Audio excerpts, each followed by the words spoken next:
Good morning.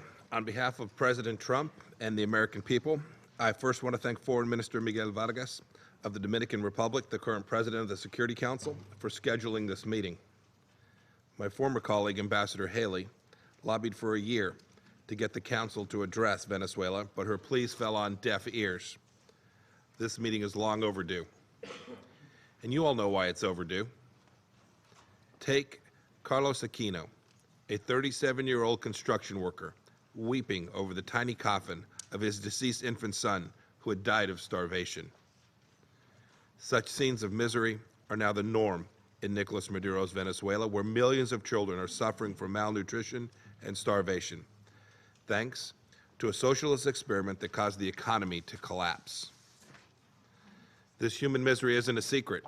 Stories like this one are well documented by our press corps. You can read about men like Carlos every day. People like him are why the United States has called this meeting. We're here because Maduro has reduced ordinary Venezuelans who once lived in prosperity to rooting through dumpsters to find something to eat. We're here because scores of Venezuelan women, some of them teenagers, have fled Maduro's madness to other countries and in desperation turned to prostitution to survive. We're here because of Maria Vilema, a school psychologist who said through tears, "We have a government that is dedicated to destroying, not to constructing." Another man, a farmer named Vladimir Sequeira, who never got more than a 6th grade education, but he hoped that his stepdaughter Gabriela could fulfill her dreams of being a lawyer. She now says, "Our whole future has been taken away."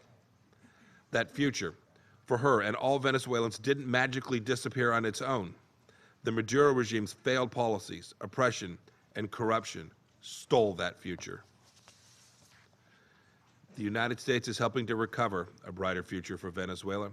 We're here to urge all nations to support the democratic aspirations of the Venezuelan people as they try to free themselves from former President Maduro's illegitimate mafia state. The humanitarian situation demands action now. It demands action today. Today, 9 out of 10 citizens live in poverty. Millions lack access to drinking water and food. 3 out of 4 hospitals have been abandoned. 3 million Venezuelans have been forced to flee their homeland, thereby flooding the region and threatening international peace and security. Maduro's prisons are full of political prisoners unjustly behind bars, and the graveyards hold dissidents and protesters that have been killed by this regime. I want to talk to you about just one of them, a member of the City Council of Caracas named Fernando Alban. Just 4 months ago, he came here to the city to meet with the world's representatives who gather here every year during the United Nations General Assembly. He came here to speak about the failures of the Maduro regime and about his hopes for a more democratic and a more prosperous future for his country. After that, he went home. He went home to the country that he loved. Maduro's secret police arrested him at the airport as soon as he landed. He died in their custody 3 days later, and the pathetic explanations for this death have convinced absolutely no one. The time is now to support the Venezuelan people, to recognize the new democratic government led by interim President Guaido, and end this nightmare. No excuses. The United States stands with the Venezuelan people. So far, many other nations have chosen to do the same, and they too have recognized the legitimate government of interim President Guaido. The United States stands proudly with you as we stand together in support of Venezuela. You knew the Venezuelan people did not have a moment to spare. And now it's time for every other nation to pick a side. No more delays, no more games. Either you stand with the forces of freedom, or you're in league with Maduro and his mayhem. Some countries have publicly taken former President Maduro's side. China, Russia, Syria, and Iran are just 4 of them. Just this morning, we tried to find a way for this council to speak in one voice in support of the Venezuelan people and the democratic ideals through a presidential statement on this council.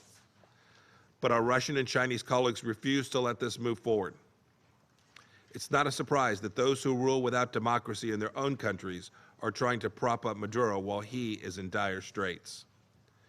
Nor are these countries supporting international norms, as they cynically claim. China and Russia are propping up a failed regime in the hopes of recovering billions of dollars in ill-considered investments and assistance made over the years.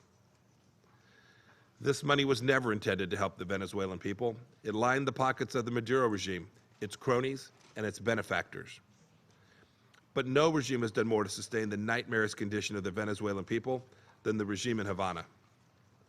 For years, Cuban security and intelligence thugs, invited into Venezuela by Maduro himself and those around him, have sustained this illegitimate rule. They've trained Maduro's security and intelligence henchmen in Cuba's own worst practices. Cuba's Interior Ministry even provides former President Maduro's personal security. Members of this body often use their microphones here to condemn foreign interference in internal affairs. Let's be crystal clear. The foreign power meddling in Venezuela today is Cuba. Cuba has directly made matters worse. And the United States and our partners are the true friends of the Venezuelan people. On Wednesday, the Venezuelan people chose to take their country back. On the anniversary of the day, the dictator Marcos Jiménez Pérez was forced out of power back in 1958. We call for Venezuelans to work now, together, to peacefully restore the constitutional government and return the country to a secure, democratic, and prosperous path. As we read reports of peaceful Venezuelan protesters killed or wounded, we also repeat our insistence that Venezuela's security services show restraint. And I want to be 100% clear. President Trump and I fully expect that our diplomats will continue to receive protections provided under the Vienna Convention. Do not test the United States on our resolve to protect our own people. We hope that the international community will support the people of Venezuela and the transitional government led by Juan Guaidó.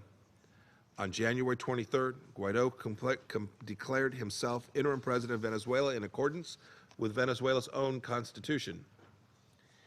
He made this declaration with the full support of the National Assembly and of the Venezuelan people. Our nations must stand up for the rule of law and support the leader who the Venezuelan people have affirmed as their legitimate interim president.